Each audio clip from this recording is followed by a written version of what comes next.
But it is now my great pleasure to introduce Dr. Melissa McCarthy,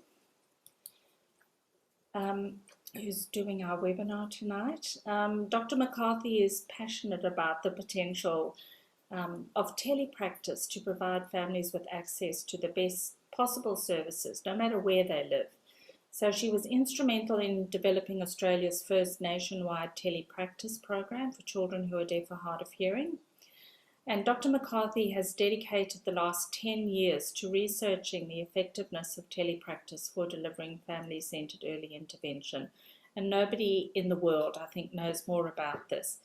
I've known Melissa for many years now, and I'm just so excited that she will share her passion and expertise with us tonight. So thank you so much, Melissa, and I am going to stop sharing my screen and hand it all over to you. Thank you very much, Anne. I'm going to start sharing my screen, so you should be able to see that now. Beautiful. Great. Thank you so much for that introduction.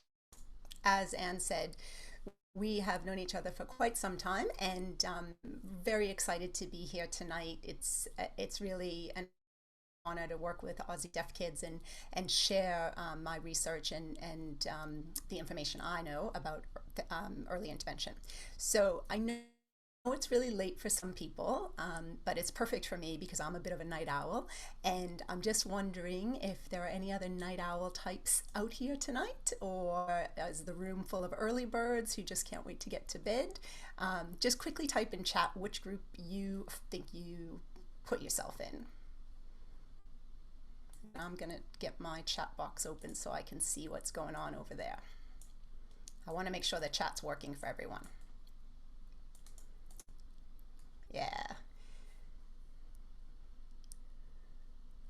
Couple of early birds, couple of bit of boths. I know sometimes when you're a parent, you don't get a lot of choice anymore. So, well, I'm glad that you're all able to be here tonight, and I'm going to share some information tonight, as Anne said, about best practices in early intervention. And I'm also going to give you some ideas about what to look for when you're choosing and evaluating early intervention services, including telepractice services. And to do that, I'm going to explain what family-centered telepractice is and how it can help you to communicate naturally with your child in real-life situations. So, parents of young children who are deaf or hard of hearing often contact me for early intervention support, and they usually start the conversation by saying, "My child needs speech therapy." And my answer to that is always the same. Children don't learn language from a 1-hour therapy session. But many early intervention providers these days rely on really rigid and economical systems that are not flexible, they're inconvenient, and they're just not suitable for all families. And by focusing on what the providers think is best for the child, they often overlook what's best for the whole family. And I want you to know that your child's early years do not have to be defined by a series of stressful and inconvenient therapy sessions. There's an alternative, and it's called family-centered telepractice. Because family-centered telepractice is not about teaching the child. It's about working in partnership with the parents to create opportunities for children to thrive in their families and in their communities. And I'm sure I don't have to tell you that the average toddler is awake for about 12 hours a day. That's 84 hours in a week. And if your child is learning from a therapist during 1 hour of therapy, that is a terrific outcome. But what about the other 83 hours in the week? Who's supporting your child's communication during that time? Because the truth is, a therapist who works directly with your child for 1 hour is not going to make a huge difference to your child's development, especially if your child's stressed and upset during the session. The person who will make a difference to your child's communication development is you. You are the one who spends the most time with your child.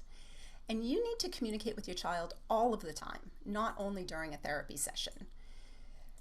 When we focus on that 1 hour of therapy as the most important part of the child's week, we minimize the importance of family input and we overlook that valuable learning opportunities that happen during the other 83 hours when your child's awake. Because whether you realize it or not, you're already an expert on your child. You know when your child is happy or sad, when they're hungry or tired, and you know how to comfort them and respond to their needs. You know what your child likes and doesn't like, and you know what makes them laugh, and you know their favorite toys and stories. But what you may not know yet is how hearing loss fits into your child's life. So you turn to professionals who are experts on deafness. They understand the hearing tests, the audiology results, the differences between speech, language, and listening, and all the different communication approaches. They know how hearing loss impacts children's communication and early development, and they know what to do next. But professionals aren't the expert on your child. And when professionals focus on what they think is important, they often overlook what's important for the family. So instead of being told what to do next, what if you decided what was important for your family and the professionals followed your lead to help your family achieve those goals? And what if you could combine the professional's expert knowledge of deafness with your expert knowledge of your child? What if you could take that information from the professional and apply it to your family's specific circumstances? How powerful would that partnership be? Because the fact is, children do not learn language from a 1-hour therapy session. Children learn language by spending time with their families and participating in the familiar routines of everyday life. I recently spoke to a mom who told me that her child loved going to therapy sessions. She said the therapist created all of these elaborate craft activities that required the child to use specific words or phrases to complete the project. The mom could not believe how well the child participated and communicated with the therapist. So I asked the mom, what happened when you did the same activity at home? Did your child participate and communicate in a similar way? And do you know what she said? She said, I've never tried it. I don't have all those craft materials. In fact, I hate craft activities. I cannot stand the mess. Fair enough, I thought. Not everyone's into craft. So I asked her a different question. Does your child use those words in other activities? And she said, not really. They're usually pretty specific to the therapy activities and they don't come up very much in our day-to-day life. And my first reaction was, what a wasted opportunity. That child had spent an entire therapy session learning how to use certain words in an isolated activity, but they were meaningless in his everyday life and completely useless for communicating with his family. What if the therapist had asked the mom what activities she liked to do with her son, instead of creating elaborate activities that weren't practical for the family? What if the therapist asked what kinds of things the family did during the day, and what activities happened over and over, and what routines were important to the family? How useful would therapy sessions be if you were practicing activities that happened every day in your home? How practical would it be for you to know how to support your child's communication in real life situations? What if you could spend less time in therapy sessions and more time enjoying your child's early years? Imagine if you could focus on being a parent instead of a therapist. If you could feel confident to make the right choices for your family, and if you could take back control of your family's journey. And what if doing those 3 things actually made it easier to communicate with your child? How would that feel? Because that's what family-centered early intervention is all about. When professionals recognize parents as experts and collaborate with families in all aspects of early intervention, they are using family-centered practices. And when professionals respect the unique circumstances of each family and recognize the family's inherent abilities and competencies, they're using family-centered practices. When professionals nurture existing family strengths and expand the family's capacity to support the child's participation within the family and the community, those professionals are using family-centered practices. And when professionals use familiar routines and experiences instead of contrived activities, they're using family-centered practices. And all of those family-centered practices increase family confidence, they increase families' competence, and they increase families' ability to be involved in supporting their child's early communication. But what I've found is that many therapists aren't using family-centered practices. Whether they're working in a clinic, doing home visits, or using telepractice, many professionals are not using these best practice principles in their services.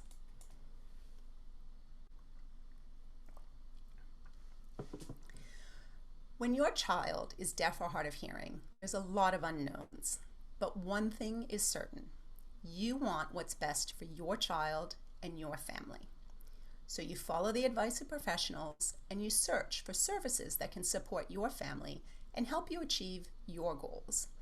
And usually that meant traveling to a clinic or a center to see a therapist. In-person sessions can be very effective, but they're also stressful and so time-consuming for families. The clinic usually has a set schedule and you have to squeeze your busy life into their available appointment times. And getting one child ready for sessions is tough enough, but if you add siblings to the mix, it takes twice as long to get everybody in the car. And traveling to and from appointments never goes smoothly, does it? Then COVID came along and just disrupted things every more. We were wearing masks, we had to worry about social distancing, appointments were being canceled, everyone was working and learning from home, and therapists quickly switched to telepractice to accommodate the changes, which was disruptive. But the good news was that therapists promised the same outcomes of in-person sessions without any of the inconvenience. It sounded ideal for families. All the benefits of in-person sessions without the hassle of traveling to a clinic.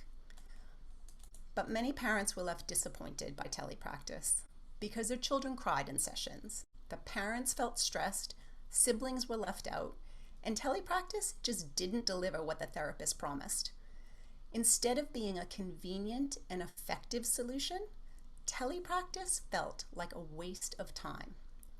In fact, I recently spoke with a mom who was so fed up with telepractice that she was willing to drive an hour and a half each way to see a therapist in person rather than suffer through any more telepractice appointments. Does any of that sound familiar to you? Just give me a little yes or no in the chat box.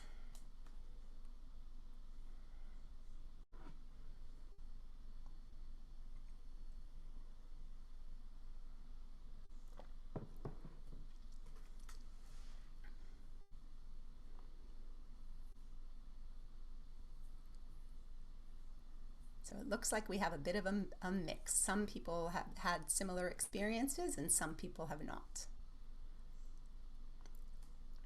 And I can imagine music therapy on a laptop would be very challenging. As I said, center-based sessions can be very effective, but they're often inconvenient. And telepractice sessions are convenient, but not always as effective. What you really need is the benefits of in-person sessions without the hassle of traveling to a clinic or the stress of telepractice, ideally having sessions in your own home. And home visits sound like the perfect solution, but depending on where you live, providers may not offer home visits or they may only offer them occasionally, and sessions quickly become very expensive if you have to pay for the provider's travel costs. But what if I told you there was an alternative? What if there was another solution that was effective, convenient, inexpensive, and consistent? Would you be interested in hearing more about that? Because that's what family-centered telepractice offers. The real problem with telepractice is that most professionals are not providing family-centered telepractice. What they're providing is professional-centered teletherapy. They're focusing on the needs of the child instead of supporting the whole family. But we know that children don't learn language from a weekly therapy session. Here's how to tell the difference between teletherapy and family-centered telepractice. In teletherapy, you have to prepare materials and a workspace for your child before the session starts. Your child sits in front of the screen for the entire session. The professional tries to interact with your child directly. The family often has to buy special toys or props for the sessions. The professional designs activities to teach a specific goal, and the professional assigns specific homework drills and activities for you to continue with throughout the week. And for many families, those conditions added up: distressed children, anxious parents, and frustrated providers. But it doesn't have to be that way. Family-centered telepractice focuses on the whole family, not just the child. In a family-centered telepractice session, there's minimal setup for the session, and you just bring the iPad or the laptop to wherever you and your child are spending time together. Last week, I went on an adventure hunting snails in the back garden. Anything's possible. Your child doesn't need to pay attention to the screen. They play spontaneously wherever they're comfortable, because we know children don't like to stay in one place. The professional coaches you to interact naturally with your child, which means your child is more interested in what's happening. You can do what you would normally do with your child. You can include siblings in the session if that feels right for you, and sessions become more enjoyable. You can use whatever toys or props are around at that time. You and your child will feel more relaxed, and your play will become more spontaneous, which encourages your child's curiosity and learning. And goals fit into whatever activity is happening in your home at that moment. Your child learns in meaningful, real-life situations. And instead of setting aside time every day to practice specific drills or exercises, you learn how to integrate learning into everyday experiences so you can build your child's language all day, every day. Let me explain a little bit more. A few weeks ago, I dialed into a session with one of the families that I support.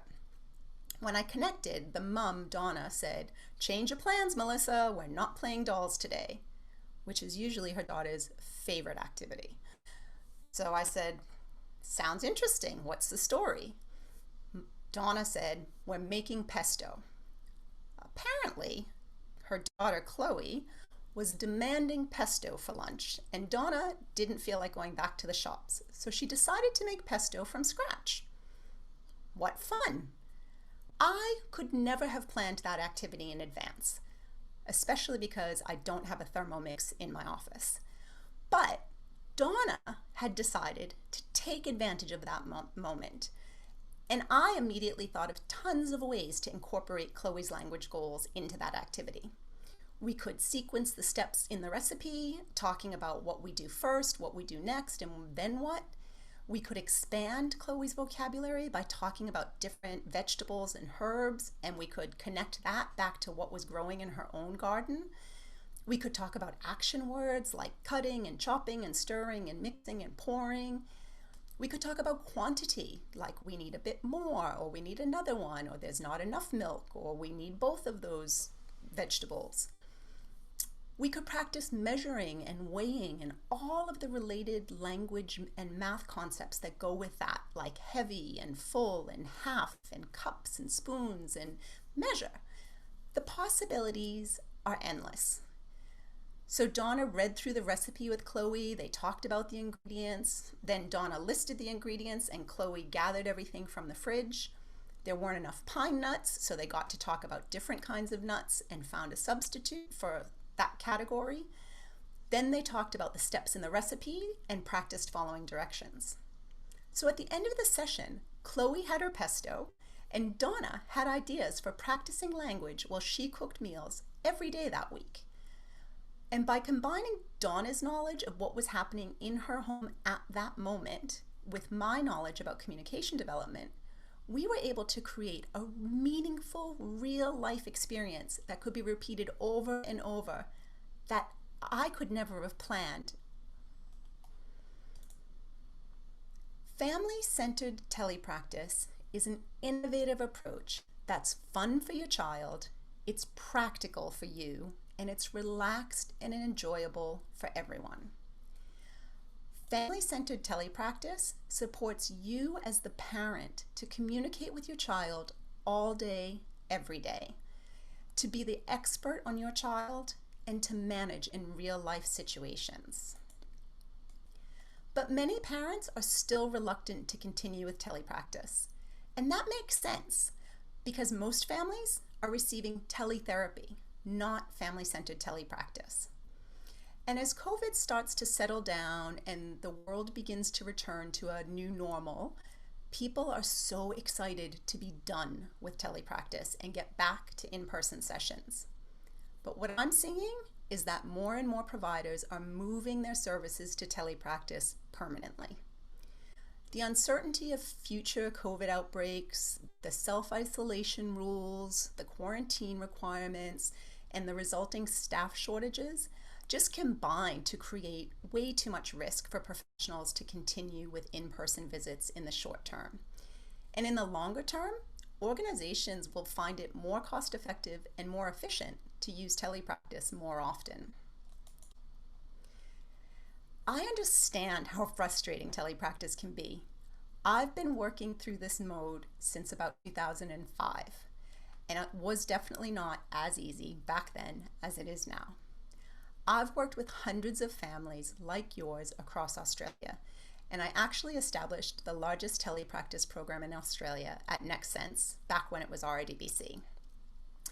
In 2017, I left RIDBC to complete my PhD, as Anne said, on family-centered early intervention, which was published last year. If you want to read the research for yourself, you can Google family-centered telepractice and deafness to see some of the articles that we've published. Over the years, I've trained hundreds of early intervention providers, including teachers and therapists. And what I've noticed is that regardless of whether they're providing early intervention in a clinic, in your home, or through telepractice, many professionals are not using best practice principles in their services. And I know this because I've spent the last 10 years researching best practices in family-centered early intervention. I've studied how professionals use family-centered practices, and I've looked at how families participate in sessions. And I've compared those results for telepractice sessions and in-person sessions. And here's what I found. I started by asking two groups of families to share their early intervention experiences with me. One group received family-centered early intervention in person, and the other group received family-centered telepractice. So first, I asked the parents, how confident do you feel in managing your child's hearing devices? All of the parents in both groups felt confident in their knowledge and ability to manage their children's hearing devices. Then I asked them, how confident do you feel in supporting your child's communication development? And again, all of the parents in the telepractice group and in the in-person group felt confident in their knowledge and ability to positively influence their child's communication. Then we asked parents how hard it was to attend appointments and manage their children's hearing devices on a daily basis. But all of the parents, again, in the telepractice group and in the in-person group, all said it wasn't that hard to attend appointments and manage their child's devices. And finally, I asked the parents, how involved are you in supporting your child's communication development? And again, all of the parents reported high levels of involvement in their child's early intervention and communication development. Now, those results may not sound like very much, but they were so important because when we ask parents about telepractice in general, they usually tell us that they prefer in-person sessions. But when we asked them specifically about the knowledge and skills that they gained in those early intervention sessions and how they use that information to support their child's communication development, we got a different answer. Parents in the telepractice group felt confident and involved in their child's early intervention, and their level of confidence and involvement was similar to the parents who received services in person. There was no difference between the two groups. Parents in both groups felt equally confident and involved in their children's early intervention. So then we wondered, what are the therapists doing? So we looked at what they were doing to nurture the parents' confidence and support their involvement in sessions. And therapists in both groups, in-person and telepractice, were using many of those family-centered practices that I mentioned earlier. But we found that therapists in telepractice were using 3 specific strategies more often. First, they let the parent decide what activities to do. Second, they used parents' ideas. And third, they commented on strategies that were working well. And when therapists did those 3 things, the parents in the telepractice group behaved differently than the parents in the in-person group. The telepractice parents took the lead more often, and they demonstrated 4 specific behaviors. They chose or initiated the activities for the session. They joined in their child's play. They expanded their children's actions by adding a response and keeping the turn-taking going. And they used language to provide encouragement to their child. And you probably won't be surprised to hear that when the parents in the telepractice group did those 4 things, the children also behaved differently. The children in the telepractice group spent more time interacting with their parents and less time interacting with the therapist. And when the therapists weren't busy interacting with the children, they redirected their attention and spent more time supporting the parent. So based on this research, we know that family-centered telepractice is an effective model of early intervention. When therapists use and expand parents' ideas, parents become more involved in sessions. They join in their child's play and they communicate with their child in a natural and playful way. When therapists comment on strategies that are working well, parents feel confident in their ability to support their child's communication development. They understand how deafness influences their child's communication, and they learn how to expand their interactions with their child and encourage their child's communication. And when therapists let parents decide, parents take the lead more often. They choose activities that are relevant and meaningful for their child, and they learn how to manage in real-life situations. And when families participate in family-centered telepractice, they feel more confident, more capable, and more involved in supporting their child's early communication. Now, you may have heard about this research from other professionals, and they may have told you that it's proof that telepractice works and that it's just as good as in-person sessions. And I agree, that is true, if they're providing family-centered telepractice. But that's a very important distinction, so I want you to remember this. My research examined family-centered telepractice, not teletherapy. So if a professional offers you telepractice sessions, ask for more information. Ask them what happens in a telepractice session. Or better yet, ask for a demonstration session and decide for yourself whether they're providing family-centered telepractice or teletherapy. Because we know that family-centered telepractice is as effective as in-person sessions and potentially more effective. Because when professionals use family-centered telepractice, families learn more, they participate more, they feel more confident, and the sessions are more meaningful. And ultimately, that leads to improved outcomes for the parent, the child, and the family. So you might be wondering, if family-centered telepractice has so many benefits, why aren't more professionals using it? And the reason's quite simple. Family-centered telepractice is a very specialized type of early intervention that requires a specific set of skills, and not all professionals have been trained to deliver family-centered telepractice. Professionals who are providing early intervention to children who are deaf or hard of hearing and their families need a wide range of skills to do their job effectively. But professionals come from different fields, they have a variety of qualifications and different levels of experience. So when you're choosing a provider, it can be hard to know if they'll be able to support your child's specific needs. So here are some skills to look for. Firstly, the professional needs to understand speech and language development and the principles of speech therapy. But speech therapy is a very broad field, and therapists who are trained in this area learn to support a range of speech and language disorders across the lifespan. So they learn about everything from the challenges faced by an elderly stroke patient to supporting the communication of children with cerebral palsy, for example. They often have training in alternative communication systems like keyword signing, picture communication, or iPad apps, which could be useful for your family. But because they learn about so many types of speech and language disorders, most speech therapists only have a brief introduction to deafness during their initial training, and so they need further training. Understanding deafness from both the audiological and the cultural perspective is a key element for supporting children who are deaf or hard of hearing.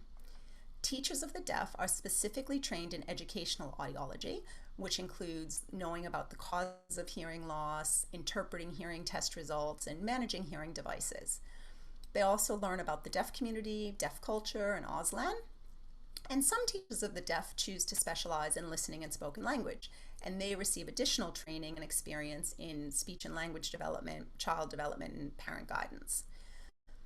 Most professionals will specialize in one particular communication mode, but they should be knowledgeable about the range of communication options, and they should understand the possible risks, benefits, and uncertainties of each option, and be able to guide and support parents in making those choices.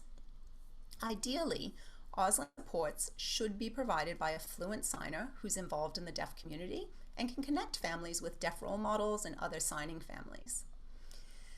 Teachers of the deaf also have specialized knowledge about how deafness influences children's learning, but many are trained to support school-age children, and they may not have much training or experience working with very young children.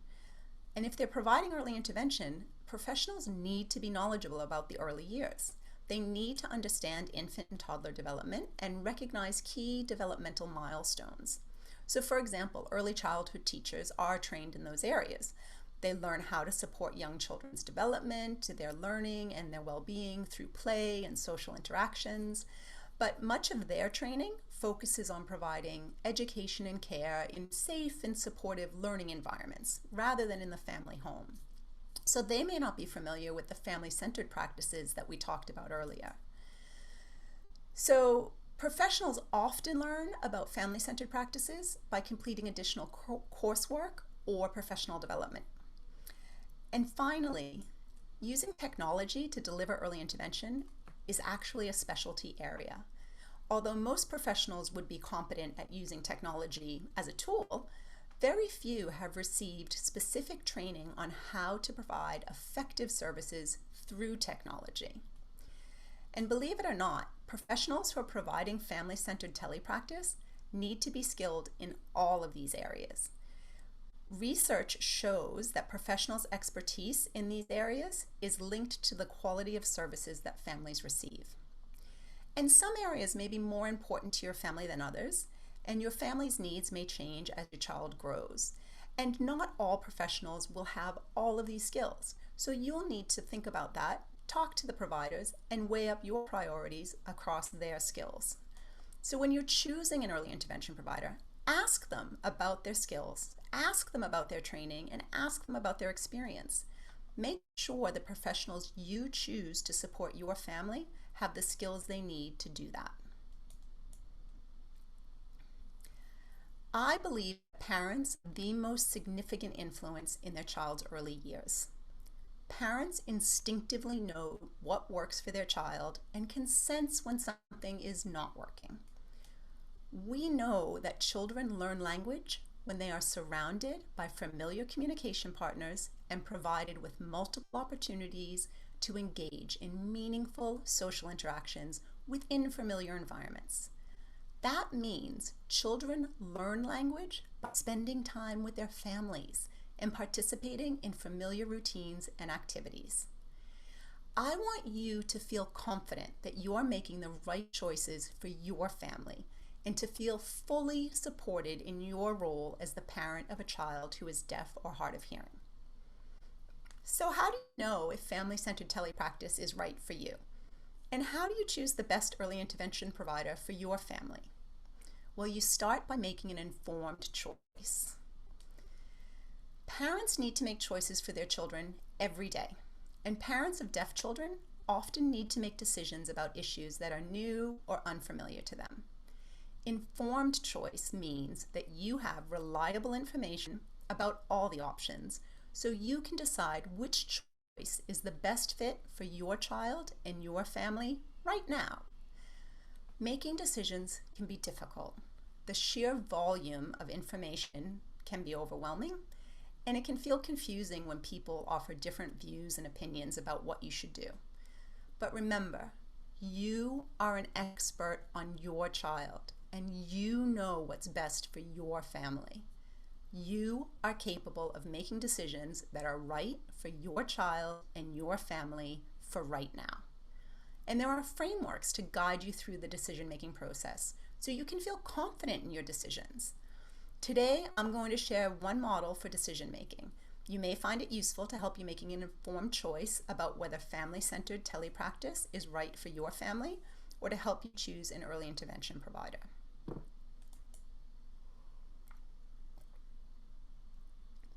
There are 6 steps in this model. First, collect information on the options. Second, reflect on the possibilities. Third, connect with other families and service providers. Fourth, select your preferred provider.